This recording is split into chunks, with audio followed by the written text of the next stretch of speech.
The term misogynist is one that indicates emotion. It means a hatred or dislike of women. The academturds with subversive social agendas have been trying to rejig the English language by insinuating that misogyny means someone who doesn't believe in equality, or voting rights, or whatever other feminist jargon they tack onto it, basically insinuating that anyone who doesn't support their political and social agenda is misogynist. But this is nonsense. Just because someone doesn't believe children should have equal say as their parents does not mean they hate children. The misogynists of old, such as Otto Weininger or Aristotle or the Bible, don't hate women. They disagree with the feminist agenda, for sure, but there is no hatred in what they say. They are merely trying to reveal the truth. The truth has no feelings. It does not feel love or hatred. The truth has no agenda, unlike the multi-billion-dollar feminist industry. The truth does not assign blame, nor does it concern itself with hurt feelings. The truth just is. Often in the following pages you will see me refer to a hierarchy that goes like this: God, truth, man, woman, children. This hierarchy exists on many levels and does not indicate any particular superiority, although those who believe in the religion of equality are instantly incensed by it. It also works backwards in much the same way that it works forward. For example, children are considered more valuable than adults, and women are considered more valuable than men. Further, children are at war with their parents, but parents are not at war with their children. Women are at war with men, but men are not at war with women. Men are at war with God truth, but God truth is not at war with men. And it descends from here as well. Only when man is in proper relation to the truth can he expect woman to be in proper relation to him. This is something hardwired into our biology, and it has been with us from the beginning. Our civilization is a machine that harnesses our sex drives and life forces for the good of us all. I don't really believe that men are any more superior than women, but I don't believe we are equal in all things either.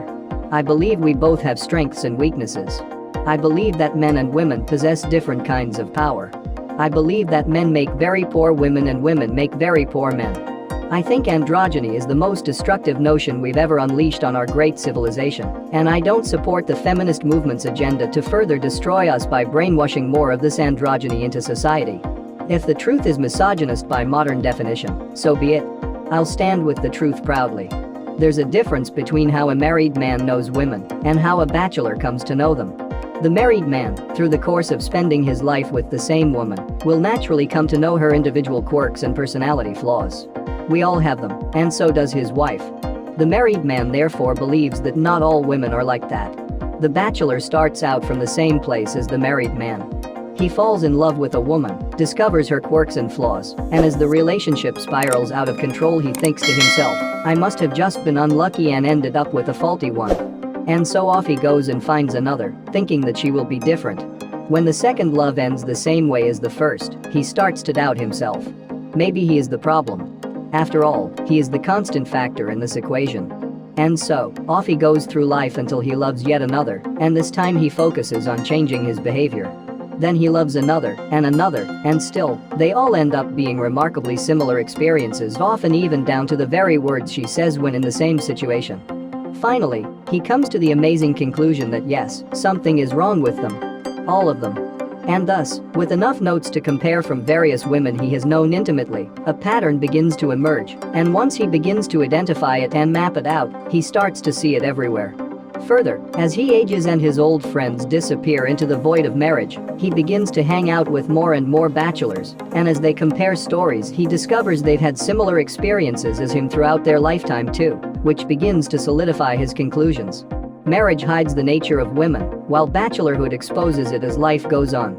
I've read before that if a man reaches the age of 38 without having married, the likelihood of him ever marrying is negligible. This is why. He's figured out the game in ways that not even men who have been married multiple times ever will, and he knows it is all an illusion, one that does not operate in his best interests. Marriage hides the true nature of women as a sex from men, while bachelorhood exposes it. The feminists have indeed destroyed the feminine mystique in their bid to free women from men by destroying marriage. The more men that remain bachelors, the more women will fall from the pedestal they've traditionally been placed upon by men.